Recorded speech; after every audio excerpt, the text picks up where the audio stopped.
لکھا ہے آپ کے سامنے, Joseph was betrayed and sold by his brother.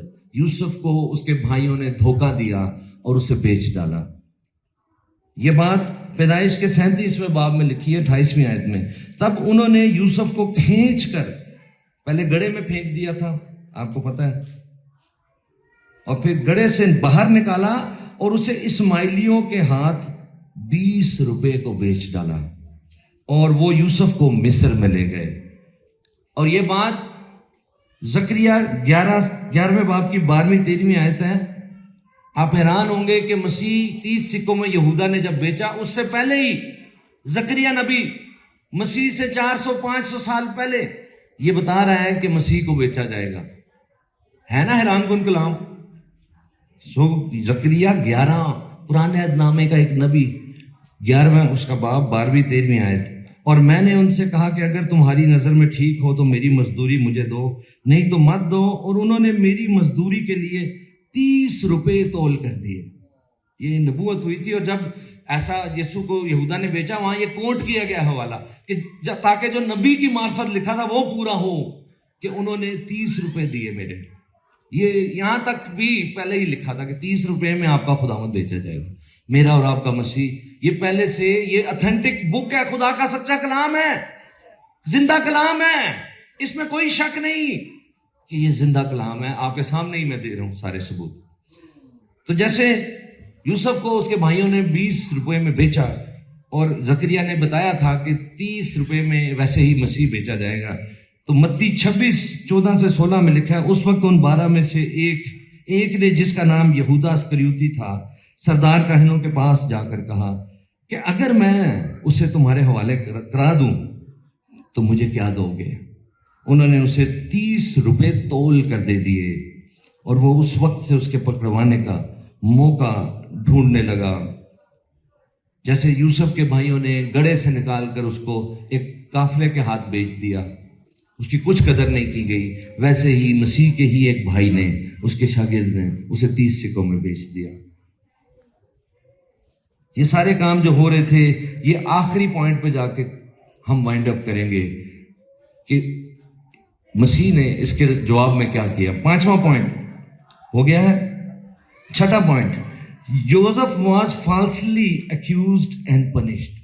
جھوٹا الزام لگا یوسف پر, اور اس کو جھوٹے الزام کی وجہ سے سزا ہوئی تھی. یہ کہاں لکھا ہے؟ یہ پیدائش 39:19 میں لکھا ہے. آپ میں وہاں لکھا ہے, جب فوتیفار جو یوسف کا آقا تھا جس نے خریدا تھا مصر میں, جب بیچا, مصر میں جب لے کے گئے وہ قافلہ اسماعیلیوں کا, انہوں نے وہاں بیچ دیا ایک شخص کو, یوسف کو, اور وہاں جب وہ بکا ہے تو اس کا آقا فوتیفار ہے, اور اس کی ایک بیوی ہے, اور اس کی بیوی نے یوسف پر جھوٹا الزام لگایا ہے. میں پڑھتا ہوں 19ویں آیت, جب فوتیفار نے اپنی بیوی کی وہ باتیں جو اس نے اس سے کہیں سن لی کہ تیرے غلام نے مجھ سے ایسا ایسا کیا, تو اس کا غضب بھڑکا, اور یہ جھوٹا الزام تھا جو اس عورت نے لگایا تھا. اور یوسف کے آقا نے اس کو لے کر قید خانے میں, جہاں بادشاہ کے قیدی بند تھے, ڈال دیا. سو وہ وہاں قید خانے میں رہا, سزا ہوئی اس کو. ایک جھوٹا الزام لگا اور ایک سزا ہوئی, اور ایک لمبی طویل دورانیے کی قید میں وہ چلا گیا ہے. تو ویسے ہی متی 26:59-61 میں مسیح کے بارے میں لکھا ہے, اور سردار کاہن اور سب صدر عدالت والے یسوع کو مار ڈالنے کے لیے اس کے خلاف جھوٹی گواہی ڈھونڈنے لگے, مگر نہ پائی. گو بہت سے جھوٹے گواہ آئے, لیکن آخرکار 2 گواہوں نے آ کر کہا کہ اس نے کہا میں خدا کے مقدس کو ڈھا سکتا ہوں اور 3 دن میں اسے بنا سکتا ہوں. اور جھوٹے الزام لگا کر انہوں نے یہ ممکن کیا کہ مسیح کو سزا کا آرڈر ہو, کیونکہ وہ باز ٹال ہی نہیں رہے تھے. حالانکہ پلاطوس کی تو بیوی, جو غیر قوم کا ایک شخص ہے, اس کی بیوی کو خواب آتا ہے کہ اپنے شوہر کو بتا دے کہ اس گناہ میں تو نے شامل نہیں ہونا, تو اپنے ہاتھ دھو لے. یہ جانے ان کا کام جانے.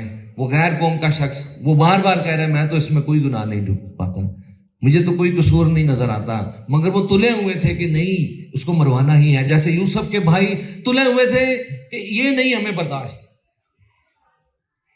سو ایک جھوٹے الزامات لگا کر مقدمہ چلا, اور یسوع مسیح کو بھی جیسے یوسف کو سزا ہوئی, میری اور آپ کی نجات کے لیے یہ سب کچھ ہو رہا تھا.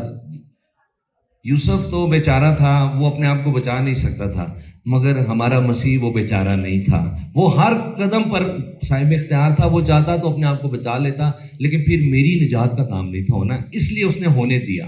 اس نے کہا تھا اپنی صلیبی موت سے پہلے، ادھر دیکھیں، یسوع نے کہا تھا کہ مجھے اپنی جان کو دینے کا بھی اختیار ہے اور اسے دوبارہ واپس لینے کا بھی اختیار ہے۔ جب وہ اپنی جان دے رہا تھا اس وقت بھی با اختیار تھا، جب وہ صلیب پر تھا اس وقت بھی اختیار والا تھا۔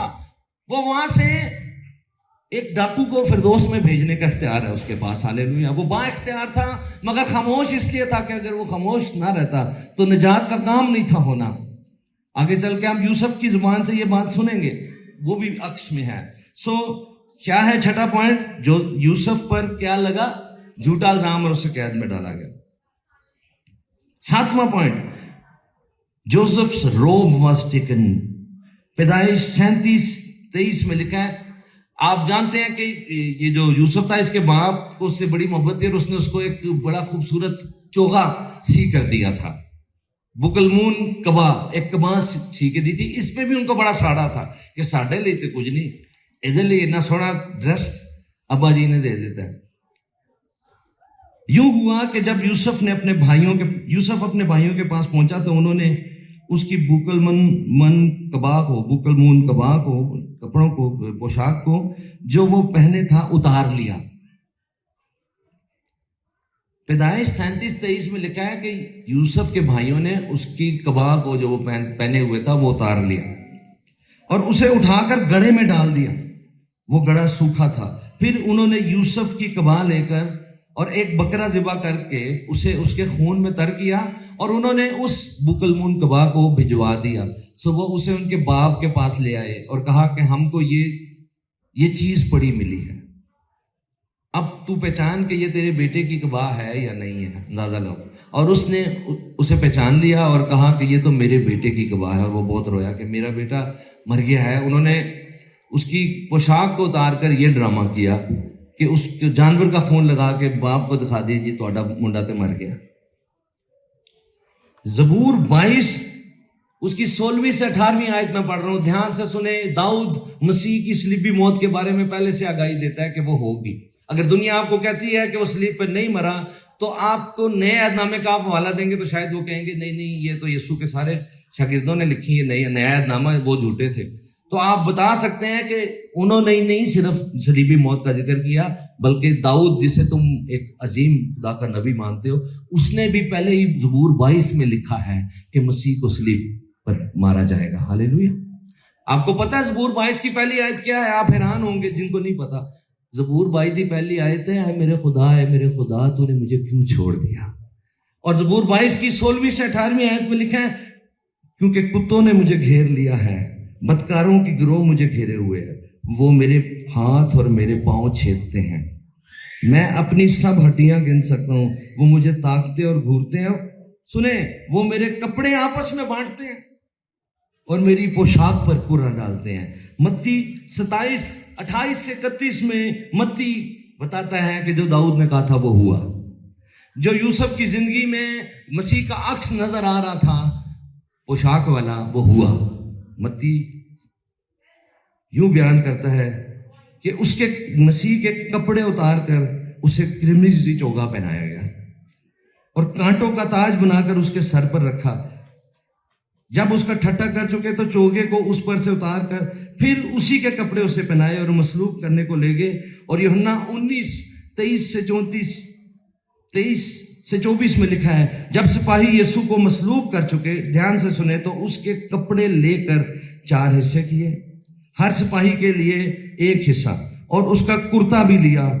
یہ کرتا بن سلا سراسر بنا ہوا تھا، اس لیے انہوں نے آپس میں کہا کہ اسے پھاڑے نہیں بلکہ اس پر کرا ڈالیں تاکہ معلوم ہو کہ کس کا لگتا ہے، کس کا نکلتا ہے۔ یہ اس لیے ہوا کہ وہ نوشتہ، وہ نبوتی کلام پورا ہو جو یہ کہتا ہے، انہوں نے میرے کپڑے بانٹ لیے اور میری پوشاک پر کرا ڈالا۔ زوردار تعریف ہے مسیح کے جلال کے لیے۔ ہاللیلویہ بولے، ہاللیلویہ 3 دفعہ، ہاللیلویہ بولے، میرے بغیر بولے۔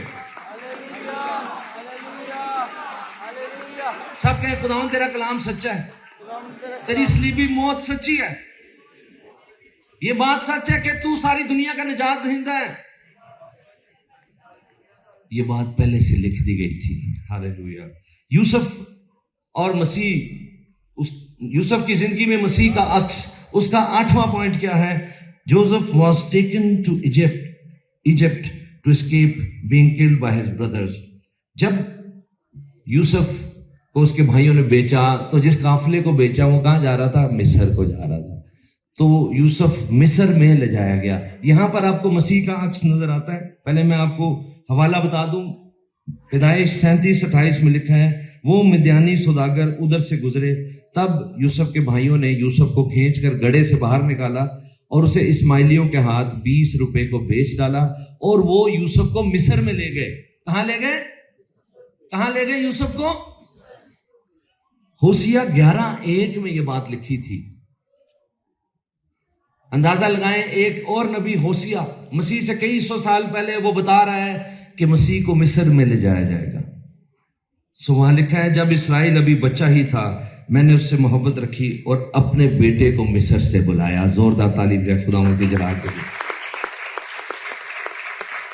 اور یہ نبوتی کلام جو ہوشیہ کی معرفت تھا اور یوسف کی زندگی میں جس نبوتی کلام کو ہم دیکھتے ہیں کہ مسیح کی زندگی کا عکس ہے، وہ پورا ہوتا ہے. متی 2 باب میں اور اس کی 13ویں اور 14ویں آیت میں لکھا ہے، جب وہ روانہ ہو گئے تو دیکھو خداوند کے فرشتے نے یوسف کو خواب میں دکھائی دے کر کہا، اٹھ، بچے اور اس کی ماں کو ساتھ لے کر مصر کو بھاگ جا، اور جب تک کہ میں تجھ سے نہ کہوں وہیں رہنا، کیونکہ ہیرودیس اس بچے کو تلاش کرنے کو ہے تاکہ اسے ہلاک کرے. پس وہ اٹھا اور رات کے وقت بچے اور اس کی ماں کو ساتھ لے کر مصر کو روانہ ہو گیا، اور ہیرودیس کے مرنے تک وہیں رہا، تاکہ جو خداوند نے نبی کی معرفت کہا تھا وہ پورا ہو کہ مصر میں سے میں نے اپنے بیٹے کو بلایا. زوردار تعریف خداوند کے جلال کے لیے. ہاللیلویہ. ذرا یہ کہیں کہ خداوند میں تجھ سے پیار کرتا ہوں، اور کہیں میری محبت اندھی نہیں ہے، کیونکہ تیرے کلام نے مجھے اندھا نہیں رہنے دیا. تیرے کلام نے سارے ثبوت دیے ہیں کہ تو زندہ خدا ہے، اور یہ تیرا زندہ کلام ہے. ہاللیلویہ.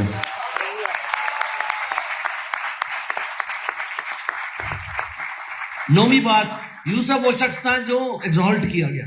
جوزف واز ایگزالٹڈ، جو سر بلند کیا گیا.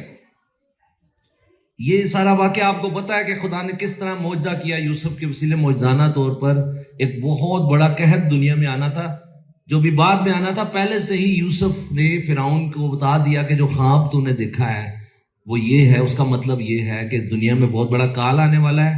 اب ایک دنیا میں کسی کو نہیں پتا، اور میں تجھے بتا رہا ہوں خدا کی مدد سے کہ وہ کال آئے گا، اور پہلے ہی غلہ جمع کر لیں. تو اس وجہ سے مصر والوں نے یوسف کی گائیڈنس پر فرعون کے حکم سے غلہ پہلے ہی جمع کیا ہوا تھا، اور ساری دنیا میں جب کھانے کو کچھ نہ بچا تو ساری دنیا مصر سے آ کے کھانا مانگ رہی تھی، کیونکہ یوسف کی وجہ سے ایسا ہوا تھا. اور اس خواب کی تعبیر بتانے کی وجہ سے یوسف سر بلند کیا گیا. فرعون نے اسے اپنا نائب بنا دیا، نہیں کہ اس نے کہا کہ ساری چیزوں پہ اس بندے کا اختیار ہے، صرف بادشاہ ہونے کی وجہ سے میں اس سے اوپر ہوں، اور یہ ورنہ سب کچھ اس کا ہے. جو غلام تھا، جو بک کر آیا تھا، وہ سر بلند ہو کر بادشاہ بن گیا. ہاللیلویہ.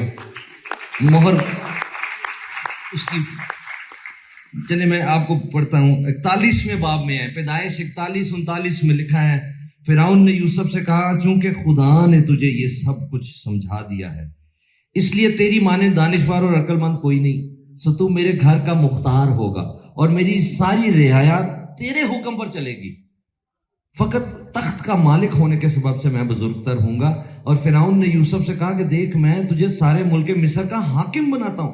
اور فرعون نے اپنی انگشتری اپنے ہاتھ سے نکال کر یوسف کے ہاتھ میں پہنا دی، وہ انگوٹھی، اور اسے باریک کتان کے لباس میں آراستہ کروا کر سونے کا توق اس کے گلے میں پہنایا، اور اس نے اسے اپنے دوسرے رتھ میں اپنے ساتھ دوسرا رتھ بنا دیا کہ میرے نال ہی ہے، انہوں بھی میرے برابر ہی سمجھو.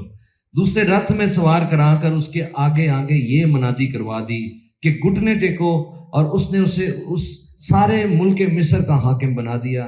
یہاں پر آپ کو نظر آ رہا ہے کہ یہ حکم جاری ہوا کہ یوسف کے آگے سب گھٹنے ٹیکیں. اور بھی جو آپ نے گیت گایا تھا وہ کیا تھا؟ ہر گھٹنا جھکے گا یسوع نام کے آگے. زوردار تعریف ہے. ہاللیلویا.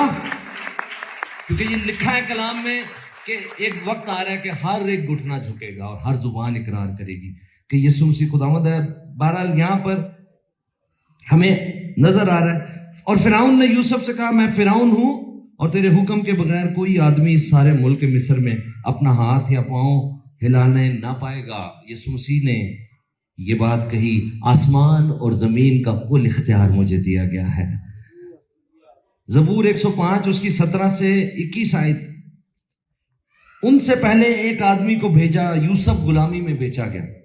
انہوں نے اس کے پاؤں کو بیڑیوں سے دکھ دیا، وہ لوہے کی زنجیروں میں جکڑا رہا. ہم یہ دیکھ رہے ہیں کہ یوسف ایگزالٹ کیا گیا. یوسف کی زندگی میں ہمیں مسیح کا عکس نظر آتا ہے، تصویر نظر آتی ہے نبوتی طور پر. تو یہ بات بعد میں خدا کے بندے نے زبور میں بھی کہی کہ یوسف جو بیچا گیا، لکھا ہے وہ زنجیروں میں جکڑا رہا جب تک اس کا کلام پورا نہ ہوا، سخن پورا نہ ہوا. خداوند کا کلام اسے آزماتا رہا. بادشاہ نے حکم بھیج کر اسے چھڑایا. ہاں، قوموں کے فرما روا نے اسے آزاد کیا. اس نے اس کو اپنے گھر کا مختار اور اپنی ساری ملکیت پر حاکم بنایا. اسی طرح مسیح کے بارے میں فلپیوں 2:5-11 میں لکھا ہے ویسا ہی مزاج رکھو جیسا مسیح یسوع کا بھی تھا. میرے پیچھے کہیں. اس نے اگرچہ خدا کی صورت پر تھا. سارے بچے بھی اگر نوجوان ہیں آپ بھی کہیں آواز تو بڑی کم آئی ہے، مجھے لگ رہا ہے آپ کی بیٹری لو ہے. کیا چکر ہے؟ آواز نہیں ہے. دیکھیں، اس نے اگرچہ خدا کی صورت پر تھا، خدا کے برابر ہونے کو قبضے میں رکھنے کی چیز نہ سمجھا، بلکہ اپنے آپ کو خالی کر دیا اور خادم کی صورت اختیار کی اور انسانوں کے مشابہ ہو گیا اور انسانی شکل میں ظاہر ہو کر اپنے آپ کو پست کر دیا اور یہاں تک فرمانبردار رہا کہ موت، بلکہ صلیبی موت گوارا کی. اسی واسطے خدا نے بھی اسے بہت سر بلند کیا، اونچی آواز میں کہ اسے وہ نام بخشا جو سب ناموں سے اعلیٰ ہے. ہاللیلویا. ہر گھٹنا جھکے گا یسوع نام کے آگے، ہر زبان اس کا اقرار کرے گی. یہ پہلے سے لکھا ہوا ہے اور ہو چکا ہے اور ہو رہا ہے اور ہوگا. اور یہ بھی خدا کے کلام کی آیت ہے تاکہ یسوع کے نام پر ہر ایک گھٹنا جھکے، خواہ آسمانیوں کا ہو، خواہ زمینیوں کا، خواہ ان کا جو زمین کے نیچے ہیں، اور خدا باپ کے جلال کے لیے ہر ایک زبان اقرار کرے گی کہ یسوع مسیح خداوند ہے. جیسے یوسف ایگزالٹ کیا گیا، اس کی زندگی میں ہمیں نبوتی طور پر یہ نظر آتا ہے کہ مسیح ایگزالٹ کیا جائے گا، سربلند کیا جائے گا. متی 28:18 میں لکھا ہے 11 شاگرد گلیل کے اس پہاڑ پر گئے جو یسوع نے ان کے لیے مقرر کیا تھا، اور انہوں نے اسے دیکھ کر سجدہ کیا. الہی ذات ہے وہ خدا کی ذات ہے جو زمین پر اتری ہے. اسے سجدہ کیا، مگر بعض نے شک کیا. یسوع نے پاس آ کر ان سے باتیں کی اور کہا کہ آسمان اور زمین کا کل اختیار مجھے دیا گیا ہے، بس تم جا کر سب قوموں کو شاگرد بناؤ. یہاں پر امریکہ کا صدر کسی کو بھیج دے تو سب کہتے ہیں یار وہ ٹرمپ نے بھیجا. آپ کو یسوع نے بھیجا ہے جس کا کل اختیار ہے، اس نے آپ کو بھیجا ہے. ہاللیلویا. کٹی کٹی تالی. بڑا افسوس کی گل ہے. بولو یسوع مسیح کی. یسوع نے پاس آ کر ان سے یہ باتیں کی، تم جا کر سب قوموں کو شاگرد بناؤ اور ان کو باپ اور بیٹے اور روح القدس کے نام سے بپتسمہ دو اور ان کو یہ تعلیم دو کہ ان سب باتوں پر عمل کریں جن کا میں نے تم کو حکم دیا، اور دیکھو میں دنیا کے آخر تک ہمیشہ تمہارے ساتھ ہوں. وہ جو ایگزالٹ کیا گیا بحیثیت انسان ایگزالٹ کیا گیا، کیونکہ انسانوں میں سے کوئی نہیں تھا جو ایسا سربلند ہو. ہم گر چکے تھے، وہ انسان بن کر آیا، بحیثیت انسان سربلند کیا گیا. مگر بحیثیت خدا جب وہ منادی کے لیے جب اس کے شاگرد نکلے تو بحیثیت خدا وہ ان کے ساتھ تھا. اور آج بھی اس وقت ہمارے درمیان یسوع مسیح موجود ہے. ہاللیلویا. خداوند کی حضوری ہے جہاں پر. افسیوں 1:15 میں لکھا ہے ہمارے خداوند یسوع مسیح کا جو جلال کا باپ ہمارے خداوند یسوع مسیح کا خدا جو جلال کا باپ ہے تمہیں اپنی پہچان میں حکمت اور مکاشفہ کی روح بخشے اور تمہارے دل کی آنکھیں روشن ہو جائیں تاکہ تم کو معلوم ہو کہ اس کے بلانے سے کیسی کچھ امید ہے اور اس کی میراث کے جلال کی دولت مقدسوں میں کیسی کچھ ہے اور ہم ایمان لانے والوں کے لیے اس کی بڑی قدرت کیا ہی بے حد ہے، اس کی بڑی قوت کی تاثیر کے موافق جو خدا باپ نے مسیح میں کی جب اسے مردوں میں سے جلا کر اپنی داہنی طرف آسمانی مقاموں پر بٹھایا اور ہر طرح کی حکومت اور اختیار اور قدرت اور ریاست اور ہر ایک نام سے بہت بلند کیا جو نہ صرف اس جہان میں بلکہ آنے والے جہان میں بھی لیا جائے گا۔ ہاللیلویہ! جب آپ آسمان پہ جائیں گے وہاں پر مسیح کے نام کی پرستش کریں گے، وہاں مسیح کے نام کی گیت ہمیشہ گائے جائیں گے، وہاں پر یہ ہمیشہ گایا جائے گا، رہے گا نام صداتی کر مسیدہ، کلام پورا ہوگا۔ زوردار تعریف جائے خدا کے جلال کے لیے۔ آخری پوائنٹ، بائبل اسٹڈی میں تھوڑا ٹائم لگتا ہے، سوری، لیکن آخری پوائنٹ ہے، پہلا کلمہ جو صلیب پر یسوع مسیح نے کہا کہ اے باپ، فائنلی جب اس کے بھائی اس کے ساتھ سب کچھ کر چکے، فقی اور فریسی، جب اس کے اپنے شاگرد نے اسے بیچ ڈالا، جب رومی فوجیوں نے اس کی پوشاک کو بانٹ لیا، بالکل جیسا یوسف کے ساتھ ہوا تھا، جب مسیح کے ساتھ سب کچھ ہو گیا، اس کے بعد کیسی شخصیت ہے، ان سب کے لیے کہہ رہی ہے اے باپ انہیں معاف کر دے، کیونکہ یہ نہیں جانتے کہ کیا کرتے ہیں۔ اے چلے نے انہوں نے نہیں پتا، اے اپنے اندر برائی جیڑی بھری ہوئی ہے اس دی وجہ تو میرے نال سارا کچھ کر رہے نے، پر انہاں دی برائی چ بھی تیرا پلان پورا ہو رہا ہے، کیونکہ لعنت چکن لئی سلیب تے مینوں آنا سی، مرنا سی، انہاں نوں پتہ ہی نہیں ہے کہ اے او نجات دا سارا کام پورا ہو رہا ہے انہاں دی برائی چ بھی۔ ہاللیلویہ! یہ نہیں جانتے کہ کیا کرتے ہیں۔ ایک تو وہ پہچان نہ سکے مسیح کو، اس کا یہ مطلب ہے کہ یہ نہیں جانتے، دوسرا یہ کہ وہ یہ بات جانتے نہیں تھے کہ یہ جو ہم کر رہے ہیں یہ نجات کا پروگرام ہے جو خدا نے بنایا ہوا تھا۔ خدا نے اپنے فور نالج میں، اپنے علم سابق میں، خدا کو پہلے ہی پتا تھا کہ ایک حکومت آ رہی ہے جو رومی حکومت ہوگی، ہزاروں سال پہلے خدا جانتا تھا، اور وہ حکومت ایک لکڑی پہ لٹکانے کی ایک سزا دے گی، اور کیونکہ شریعت میں لکھا تھا کہ جس کا قتل واجب ہوا ہے اس کو لکڑی پہ لٹکایا جائے، جو لعنتی قرار پایا ہے اسے لکڑی پہ لٹکایا جائے۔ تو یہ شریعت کا تقاضا پورا کرنے کے لیے خدا نے ایک حکومت جو روم کی تھی ان کی ایک سزا کو ٹارگٹ کیا کہ وہ لکڑی پر لٹکاتے ہیں۔ اس واسطے مسیح آیا اور جو کچھ بھی اس کے خلاف ہوا، پلان ہوا، وہ سب خدا کے پلان کا حصہ بن گیا۔ ہاللیلویہ!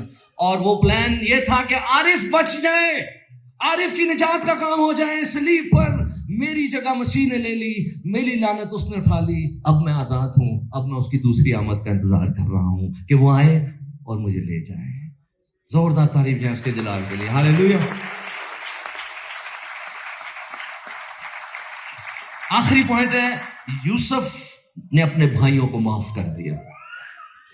پیدائش 45:4 میں یوسف اپنے بھائیوں کو کہتا ہے جو اب ڈر گئے تھے کہ وہ یہ تو یوسف نکل آیا، یہ تو سانو بدلہ لوے گا ساڈے کول، یہ تو ہن وڈا آدمی بن گیا، یہ تو بدلہ لوے گا ساڈے کول۔ یوسف نے اپنے بھائیوں سے کہا ذرا نزدیک آ جاؤ، اور وہ نزدیک آئے تب اس نے کہا میں تمہارا بھائی یوسف ہوں جس کو تم نے بیچ کر مصر پہنچوایا، اور اس بات سے کہ تم نے مجھے بیچ کر یہاں پہنچوایا نہ تو غمگین ہو اور نہ اپنے دل میں پریشان ہو، کیونکہ خدا نے جانوں کو بچانے کے لیے مجھے تم سے آگے بھیجا۔ اے خدا دا پلان سی، تسی برائی کی تھی پر اے خدا دا پلان سی کہ میں پہلے پہنچیا ہاں، کیونکہ قحط آنا سی دنیا چ، اور خدا نے تواڈے بچان لئی پہلے ہی مینوں مصر چ کلیا تاکہ اتنے آ کے میں استعمال ہوواں، وڈے مقام تے پہنچاں، تے پھر تسی بھی نہیں تے تسی مر جانا سی قحط چ، ہن تسی بھی بچ گئے ہو۔ اور خدا نے مجھ کو تمہارے آگے بھیجا تاکہ تمہارا بقیہ زمین پر سلامت رکھے اور تم کو بڑی رہائی کے وسیلہ سے زندہ رکھے۔ پس تم نے نہیں بلکہ خدا نے مجھے یہاں بھیجا۔ اور وہ اپنے بھائی بنیامین کے گلے لگ کر رویا، اور بنیامین بھی جو چھوٹا تھا اس سے، بنیامین بھی اس کے گلے لگ کر رویا، اور اس نے سب بھائیوں کو جنہوں نے اسے بیچا تھا، جنہیں اس کے خلاف منصوبے بنائے تھے، اس نے سب بھائیوں کو چوما اور ان سے مل کر رویا۔ کیا بندہ تھا! اور اس کو خود بھی نہیں تھا پتا کہ میری زندگی میں یہ جو میں کام کر رہا ہوں یہ مسیح کی زندگی کو میں ظاہر کر رہا ہوں. کیونکہ پیدائش 50-15 میں بھی لکھا ہے یوسف کے بھائی یہ دیکھ کر کہ ان کا باپ مر گیا کہنے لگے کہ یوسف شاید ہم سے دشمنی کرے اور ساری بدی کا جو ہم نے اس سے کی ہے پورا بدلہ لے. سو انہوں نے یوسف کو یہ کہلا بھیجا کہ تیرے باپ نے اپنے مرنے سے آگے یہ حکم کیا تھا کہ تم یوسف سے کہنا کہ اپنے بھائیوں کی خطا اور ان کا گناہ اب بخش دے کیونکہ انہوں نے تجھ سے بدی کی. سو اب تو اپنے باپ کے خدا کے بندوں کی خطا بخش دے. اور یوسف ان کی یہ باتیں سن کر رویا. وہ پر آ کہہ رہے سن یار معاف کر دے سانو ہن پیو مر گیا ہن ساڈے نال برا نہ کری. ان کے ذہن میں تھا کہ باپ زندہ ہے اس لیے نہیں ہمیں کچھ کہہ رہا, اب باپ مر گیا اب کہیں بدلہ نہ لے لے تو اسے کہہ رہے ہیں یار معاف کر دے. لیکن جب انہوں نے یہ کہا تو لکھا ہے یوسف ان کی یہ باتیں سن کر رویا. یوسف نے ان سے کہا مت ڈرو, کیا میں خدا کی جگہ پر ہوں؟ تم نے تو مجھ سے بدی کرنے کا ارادہ کیا تھا لیکن خدا نے اسی سے نیکی کا قصد کیا. زوردار تعریف دیں خداوند کے جلال کے لیے, تاکہ بہت سے لوگوں کی جان بچائے. بہت سے لوگوں کی جان بچانے کے لیے میں بیچا گیا اور یہاں تک آیا, سزا بھی پائی. چنانچہ آج کے دن ایسا ہی ہو رہا ہے, اس لیے تم مت ڈرو, میں تمہاری اور تمہارے بال بچوں کی پرورش کرتا رہوں گا. یوں اس نے اپنی ملائم باتوں سے ان کی خاطر جمع کی. مسیح کی معافی کے بارے میں بتانا چاہتا ہوں جس کا عکس یوسف کی زندگی میں نظر آتا ہے کہ وہ سب کے لیے ہے. یہ وہ معافی ہے جو سب معافیوں سے اتم ہے. یہ پوری انسان کے لیے خوشی کی خبر ہے کہ وہ معافی جو بنتی نہیں تھی, کیونکہ خدا عادل و منصف ہے, وہ کیسے یوں ہی معاف کر دے. عدالت میں کیس ہوا تھا اور ہم پر سزا کا حکم تھا, ہم برے پھنسے تھے اور کیس سچا تھا, اور معاف اسی صورت کیا جا سکتا تھا کہ کوئی آ کر ہمارے حصے کی سزا بھی اٹھا لے اور ہمارے حصے کی جو نقصان ہم نے کیا وہ بھی بھر دے. تو مسیح نے ہمارا نقصان بھی بھر دیا اپنا خون بہا کے, اور ہمارے حصے کی سزا بھی اس نے اپنے اوپر لے کر معافی کا اعلان کیا ہے. مفت میں نہیں معافی ہوئی. اگر وہ کہہ رہا ہے کہ ان کو معاف کر تو انتظام کر کے کہہ رہا ہے, خون بہا کے سزا پا کے قربانی دے کر وہ یہ کہہ رہا ہے معاف کر دے ابا. اگر وہ اپنی جان نہ دیتا, اپنا خون نہ بہاتا تو معافی بنتی نہیں تھی. لیکن جس نے معاف کیا ہے اس نے معاف کرنے سے پہلے معافی کا انتظام بھی کیا ہے. زوردار تعریف جائیں اس کے جلال کے لیے, اور کہیں ہاللیلویا, کہیں مسیح تیرا شکر ہو کہ تو نے مجھے معاف کیا, میری معافی کا بندوبست بھی کیا. کیا آپ اپنی زندگی میں مسیح کی معافی کو کام کرنے دیتے ہیں, یا آپ کہتے ہیں میں نہیں کر سکتا معاف, اس کو میں معاف نہیں کر سکتا؟ معاف کرنے کے فائدے ہیں. آپ کا اپنا بھلا ہے, آپ خود آزاد ہو جاتے ہیں ٹینشن, آپ خود ٹینشن فری ہو جاتے ہیں. یسوع نے پہاڑی باز میں جو کہا تھا کہ جو کوئی تیرے ایک گال پہ تمانچہ مارتا ہے تو دوسرا اس کی طرف پھیر دے, خداوند نے دشمنوں کو معاف کر کے ثابت کر دیا کہ وہ خالی کلام باتیں کرنے والا نہیں, وہ کر کے بھی دکھانے والا ہے. ہاللیلویا. ایک شخص جس کا کسی بادشاہ نے بڑا قرضہ معاف کر دیا, اس نے آگے جا کر چھوٹا قرضہ کسی نے اس کا دینا تھا اس کو پکڑ لیا. اس تمثیل میں ہمیں پتہ چلتا ہے کہ میرے عزیزو ادھر دیکھیں, آپ کا ہر کسی کا بڑے سے بڑا قصور بھی معاف کرنا ہی بنتا ہے, کیونکہ وہ جو قصور اس بندے نے آپ کا کیا نا وہ اتنا سا ہے, اور آپ پر جو الزام تھا وہ بہت بڑے قصور کا تھا. آپ جہنم میں چلے جاتے, مسیح نے آپ کو معاف کر دیا. آپ کا بڑا گناہ جب اس نے معاف کر دیا ہے تو ہم انسانوں کے چھوٹے گناہ کیوں نہیں معاف کر سکتے؟ ہاللیلویا.